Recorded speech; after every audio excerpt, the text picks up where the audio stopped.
شروع اللہ کا نام لے کر جو بڑا مہربان نہایت رحم والا ہے۔ اے پیغمبر،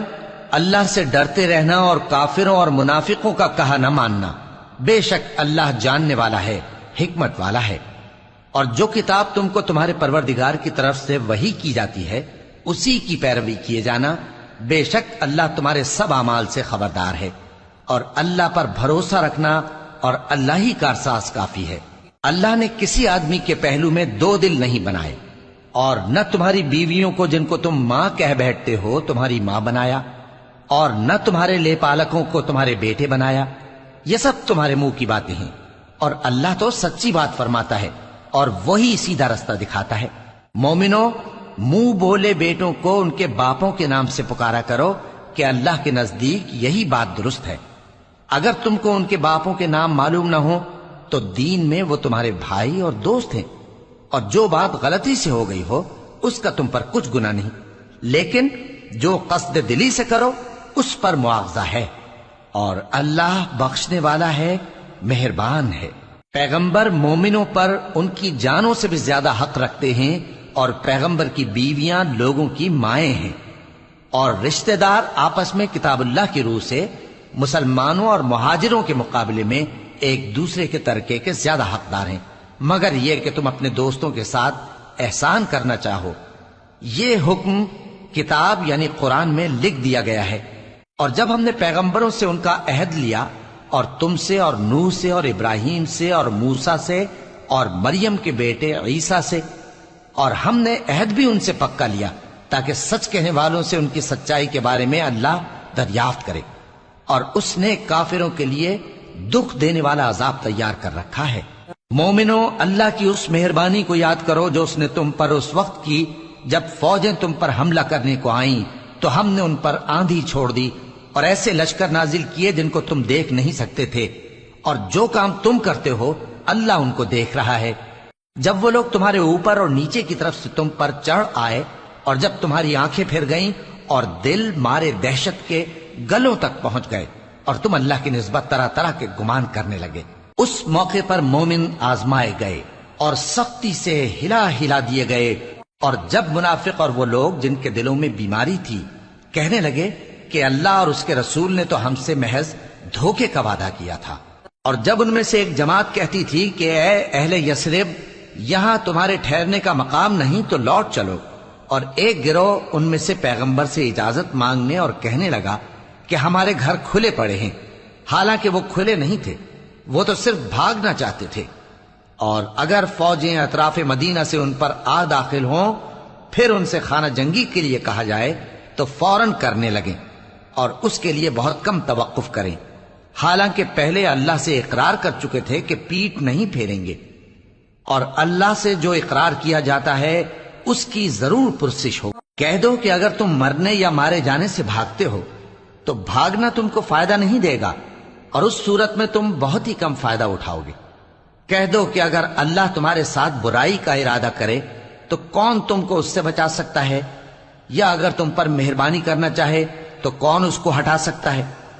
اور یہ لوگ اللہ کے سوا کسی کو نہ اپنا دوست پائیں گے اور نہ مددگار۔ اللہ تم میں سے ان لوگوں کو بھی جانتا ہے جو لوگوں کو منع کرتے ہیں اور اپنے بھائیوں سے کہتے ہیں کہ ہمارے پاس چلے آؤ، اور وہ لڑائی میں نہیں آتے مگر کم، یہ اس لیے کہ تم سے بخل کرتے ہیں۔ پھر جب ڈر کا وقت آئے تو تم ان کو دیکھو کہ تمہاری طرف دیکھ رہے ہیں، اور ان کی آنکھیں اسی طرح پھر رہی ہیں جیسے کسی کو موت سے غشی آ رہی ہو۔ پھر جب خوف جاتا رہے تو تیز تیز زبانوں کے ساتھ تمہارے بارے میں باتیں کریں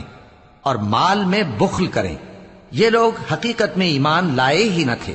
تو اللہ نے ان کے اعمال برباد کر دیے، اور یہ اللہ کو آسان تھا۔ یہ لوگ خوف کے سبب خیال کرتے ہیں کہ فوجیں نہیں گئیں، اور اگر لشکر آ جائیں تو تمنا کریں کہ کاش خانہ بدوشوں میں جا رہے، اور تمہاری خبر پوچھا کریں، اور اگر تمہارے درمیان ہو تو لڑائی نہ کریں مگر کم۔ مسلمانوں، تم کو اللہ کے رسول کی پیروی کرنی بہتر ہے، یعنی ہر اس شخص کو جسے اللہ سے ملنے اور روز قیامت کے آنے کی امید ہو، اور وہ اللہ کا ذکر کثرت سے کرتا ہو۔ اور جب مومنوں نے کافروں کے لشکر کو دیکھا تو کہنے لگے یہ وہی ہے جس کا اللہ اور اس کے پیغمبر نے ہم سے وعدہ کیا تھا، اور اللہ اور اس کے پیغمبر نے سچ کہا تھا، اور اس سے ان کا ایمان اور اطاعت اور زیادہ ہو گئی۔ مومنوں میں کتنے ہی ایسے شخص ہیں کہ جو اقرار انہوں نے اللہ سے کیا تھا اس کو سچ کر دکھایا۔ پھر ان میں بعض ایسے ہیں جنہوں نے اپنی نظر پوری کر دی، یعنی جان دے دی، اور بعض ایسے ہیں کہ انتظار کر رہے ہیں، اور انہوں نے اپنے قول کو ذرا بھی نہیں بدلا، تاکہ اللہ سچوں کو ان کی سچائی کا بدلہ دے اور منافقوں کو چاہے تو عذاب دے یا ان پر مہربانی فرمائے۔ بے شک اللہ بخشنے والا ہے، مہربان ہے۔ اور جو کافر تھے ان کو اللہ نے پھیر دیا، وہ اپنے غصے میں بھرے ہوئے تھے، کچھ بھلائی حاصل نہ کر سکے، اور اللہ مومنوں کے لیے لڑائی میں کافی ہو گیا، اور اللہ زور آور ہے، غالب ہے۔ اور اس نے اہل کتاب میں سے جن لوگوں نے ان کی یعنی مکے والوں کی مدد کی تھی ان کو ان کے قلعوں سے اتار دیا اور ان کے دلوں میں دہشت ڈال دی، تو بعض کو تم قتل کر دیتے تھے اور بعض کو قید کر لیتے تھے، اور ان کی زمین اور ان کے گھروں اور ان کے مال کا اور اس زمین کا جس میں تم نے پاؤں بھی نہیں رکھا تھا اس نے تم کو وارث بنا دیا،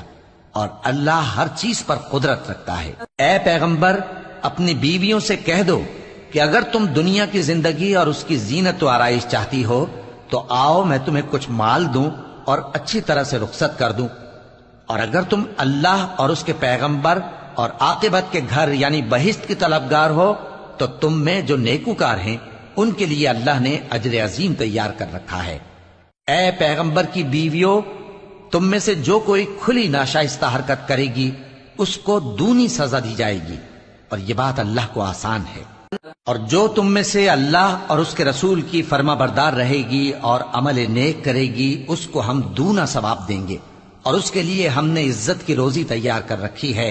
اے پیغمبر کی بیویوں، تم عام عورتوں کی طرح نہیں ہو، اگر تم پرہیزگار رہنا چاہتی ہو تو کسی اجنبی شخص سے نرم لہجے میں بات نہ کرو، تاکہ وہ شخص جس کے دل میں کسی طرح کا روگ ہے کوئی امید نہ پیدا کر لے، اور دستور کے مطابق بات کیا کرو،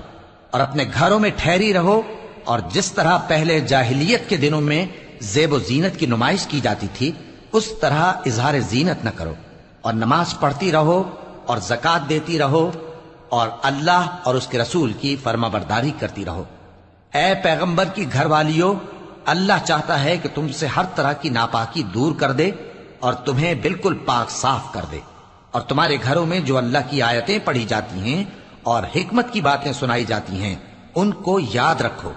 بے شک اللہ باریک بین ہے، باخبر۔ جو لوگ اللہ کے آگے سر اطاعت خم کرنے والے ہیں، یعنی مسلمان مرد اور مسلمان عورتیں اور مومن مرد اور مومن عورتیں اور فرمانبردار مرد اور فرمانبردار عورتیں اور راست باز مرد اور راست باز عورتیں اور صبر کرنے والے مرد اور صبر کرنے والی عورتیں اور عاجزی کرنے والے مرد اور عاجزی کرنے والی عورتیں اور خیرات کرنے والے مرد اور خیرات کرنے والی عورتیں اور روزے رکھنے والے مرد اور روزے رکھنے والی عورتیں اور اپنی شرمگاہوں کی حفاظت کرنے والے مرد اور حفاظت کرنے والی عورتیں اور اللہ کو کثرت سے یاد کرنے والے مرد اور کثرت سے یاد کرنے والی عورتیں۔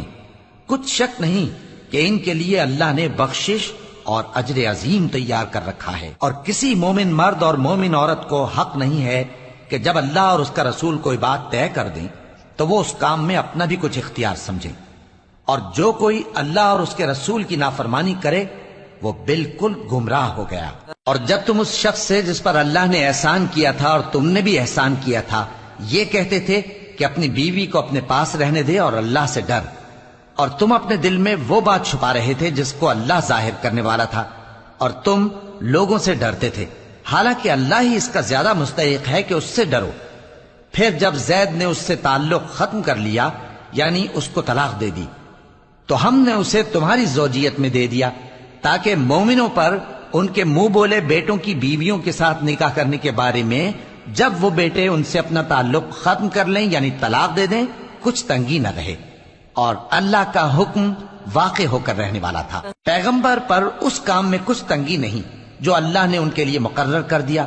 اور جو لوگ پہلے گزر چکے ہیں ان میں بھی اللہ کا یہی دستور رہا ہے، اور اللہ کا حکم ٹھہر چکا تھا، یعنی ان پیغمبروں میں جو اللہ کے پیغام جوں کہ توں پہنچاتے اور اس سے ڈرتے اور اللہ کے سوا کسی سے نہیں ڈرتے تھے، اور اللہ ہی حساب کرنے کو کافی ہے۔ محمد صلی اللہ علیہ وآلہ وسلم تمہارے مردوں میں سے کسی کے والد نہیں ہیں، لیکن اللہ کے پیغمبر اور نبیوں کی مہر یعنی سلسلہ نبوت کو ختم کر دینے والے ہیں، اور اللہ ہر چیز سے واقف ہے۔ اے اہل ایمان، اللہ کا بہت بہت ذکر کیا کرو اور صبح و شام اس کی پاکی بیان کرتے رہو۔ وہی تو ہے جو تم پر رحمت بھیجتا ہے اور اس کے فرشتے بھی، تاکہ تم کو اندھیروں سے نکال کر روشنی کی طرف لے جائے، اور اللہ مومنوں پر مہربان ہے۔ جس روز وہ اس سے ملیں گے تو ان کا تحفہ اللہ کی طرف سے سلام ہوگا، اور اس نے ان کے لیے عمدہ ثواب تیار کر رکھا ہے۔ اے پیغمبر،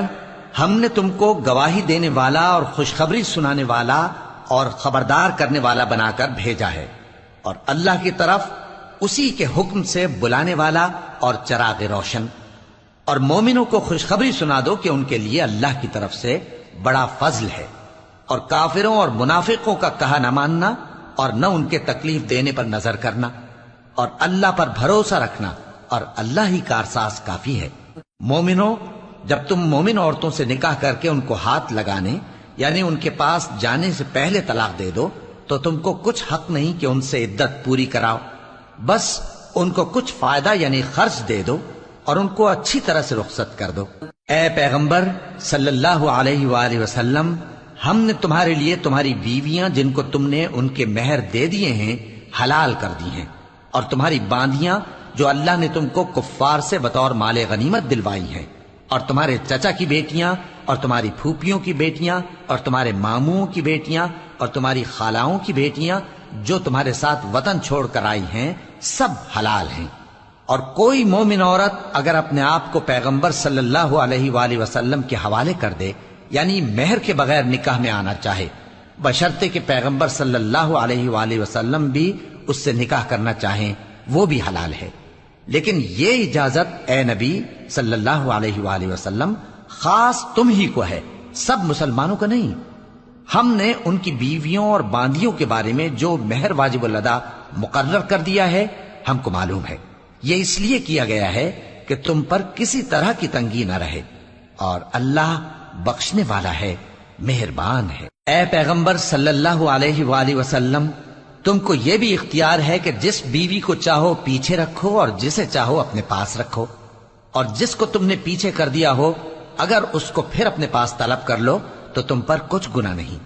یہ اجازت اس لیے ہے کہ ان کی آنکھیں ٹھنڈی رہیں اور وہ رنجیدہ نہ ہوں، اور جو کچھ تم ان کو دو اسے لے کر سب خوش رہیں،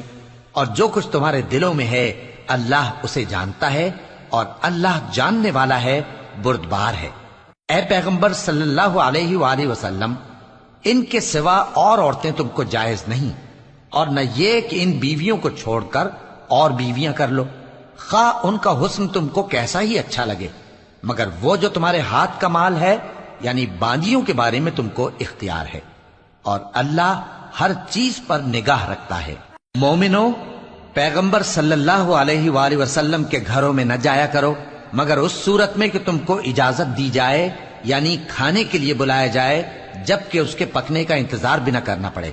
لیکن جب تمہاری دعوت کی جائے تو جاؤ، اور جب کھانا کھا چکو تو چل دو، اور باتوں میں جی لگا کر نہ بیٹھ رہو۔ یہ بات پیغمبر صلی اللہ علیہ وآلہ وسلم کو ایذا دیتی تھی، اور وہ تم سے حیا کرتے تھے اور کہتے نہیں تھے، لیکن اللہ سچی بات کے کہنے سے نہیں شرماتا، اور جب پیغمبر صلی اللہ علیہ وآلہ وسلم کی بیویوں سے کوئی سامان مانگو تو پردے کے باہر سے مانگو، یہ تمہارے اور ان کے دلوں کے لیے بہت پاکیزگی کی بات ہے۔ اور تم کو یہ شایع نہیں کہ رسول اللہ صلی اللہ علیہ وآلہ وسلم کو تکلیف دو، اور نہ یہ کہ ان کی بیویوں سے کبھی ان کے بعد نکاح کرو، بے شک یہ اللہ کے نزدیک بڑا گناہ کا کام ہے۔ اگر تم کسی چیز کو ظاہر کرو یا اس کو مخفی رکھو تو یاد رکھو کہ اللہ ہر چیز سے باخبر۔ خواتین پر اپنے باپ دادا سے پردہ نہ کرنے میں کچھ گناہ نہیں، اور نہ اپنے بیٹوں سے اور نہ اپنے بھائیوں سے اور نہ اپنے بھتیجوں سے اور نہ اپنے بھانجوں سے، نہ اپنی سی خواتین سے اور نہ اپنے باندی غلاموں سے۔ اور اے خواتین، اللہ سے ڈرتی رہو، بے شک اللہ ہر چیز سے واقف ہے۔ اللہ اور اس کے فرشتے اس پیغمبر صلی اللہ علیہ وآلہ وسلم پر درود بھیجتے ہیں، مومنو تم بھی ان پر درود بھیجو اور خوب سلام بھیجا کرو۔ جو لوگ اللہ اور اس کے پیغمبر صلی اللہ علیہ وآلہ وسلم کو اذیت پہنچاتے ہیں ان پر اللہ دنیا اور آخرت میں لعنت کرتا ہے، اور ان کے لیے اس نے ذلیل کرنے والا عذاب تیار کر رکھا ہے۔ اور جو لوگ مومن مردوں اور مومن عورتوں کو ایسے کام کی تہمت سے جو انہوں نے نہ کیا ہو ایذا دیں تو انہوں نے بہتان کا اور کھلے گناہ کا بوجھ اپنے سر پر رکھا۔ اے پیغمبر صلی اللہ علیہ وآلہ وسلم، اپنی بیویوں اور بیٹیوں اور مسلمانوں کی عورتوں سے کہہ دو کہ باہر نکلا کریں تو اپنے چہروں پر چادر لٹکا کر گھونگھٹ نکال لیا کریں۔ یہ چیز ان کے لیے موجب شناخت تو امتیاز ہوگی تو کوئی ان کو ایذا نہ دے گا، اور اللہ بخشنے والا ہے، مہربان ہے۔ اگر منافق اور وہ لوگ جن کے دلوں میں روگ ہے اور جو مدینے کے شہر میں بری بری خبریں اڑایا کرتے ہیں اپنی حرکتوں سے باز نہ آئیں گے تو ہم تم کو ان کے پیچھے لگا دیں گے، پھر وہ تمہارے پڑوس میں نہ رہ سکیں گے مگر تھوڑے دن، وہ بھی پھٹکارے ہوئے، جہاں پائے گئے پکڑے گئے اور جان سے مار ڈالے گئے۔ جو لوگ پہلے گزر چکے ہیں ان کے بارے میں بھی اللہ کی یہی عادت رہی ہے، اور تم اللہ کی عادت میں تغیر و تبدل نہ پاؤ گے۔ لوگ تم سے قیامت کی نسبت دریافت کرتے ہیں کہ کب آئے گی، کہہ دو کہ اس کا علم اللہ ہی کو ہے، اور تمہیں کیا پتا، ہو سکتا ہے قیامت قریب ہی آ گئی ہو۔ بے شک اللہ نے کافروں پر لعنت کی ہے اور ان کے لیے جہنم کی آگ تیار کر رکھی ہے، اس میں وہ ہمیشہ ہمیشہ رہیں گے، نہ کسی کو دوست پائیں گے اور نہ مددگار۔ جس دن ان کے چہرے آگ میں الٹ پلٹ کیے جائیں گے تو کہیں گے اے کاش ہم اللہ کی فرما برداری کرتے اور رسول صلی اللہ علیہ وآلہ وسلم کا حکم مانتے، اور کہیں گے کہ اے ہمارے پروردگار، ہم نے اپنے سرداروں اور بڑوں کا کہا مانا تو انہوں نے ہم کو رستے سے بھٹکا دیا۔ اے ہمارے پروردگار، ان کو دگنا عذاب دے اور ان پر بڑی لعنت کر۔ مومنو، تم ان لوگوں جیسے نہ ہونا جنہوں نے موسیٰ کو عیب لگا کر رنج پہنچایا تو اللہ نے ان کو بے عیب ثابت کر دیا، اور وہ اللہ کے نزدیک آبرو والے تھے۔ مومنو، اللہ سے ڈرا کرو اور بات سیدھی کہا کرو، وہ تمہارے سب کام سنوار دے گا اور تمہارے گناہ بخش دے گا، اور جو شخص اللہ اور اس کے رسول صلی اللہ علیہ وآلہ وسلم کی فرمانبرداری کرے گا تو بے شک بڑی مراد پائے گا۔ ہم نے بار امانت کو آسمانوں اور زمین اور پہاڑوں پر پیش کیا تو انہوں نے اس کے اٹھانے سے انکار کیا اور اس سے ڈر گئے، اور انسان نے اس کو اٹھا لیا، بے شک وہ بڑا ظالم، بڑا جاہل ہے۔ تاکہ اللہ منافق مردوں اور منافق عورتوں اور مشرک مردوں اور مشرک عورتوں کو عذاب دے، اور اللہ مومن مردوں اور مومن عورتوں پر مہربانی کرے، اور اللہ تو بخشنے والا ہے، مہربان ہے۔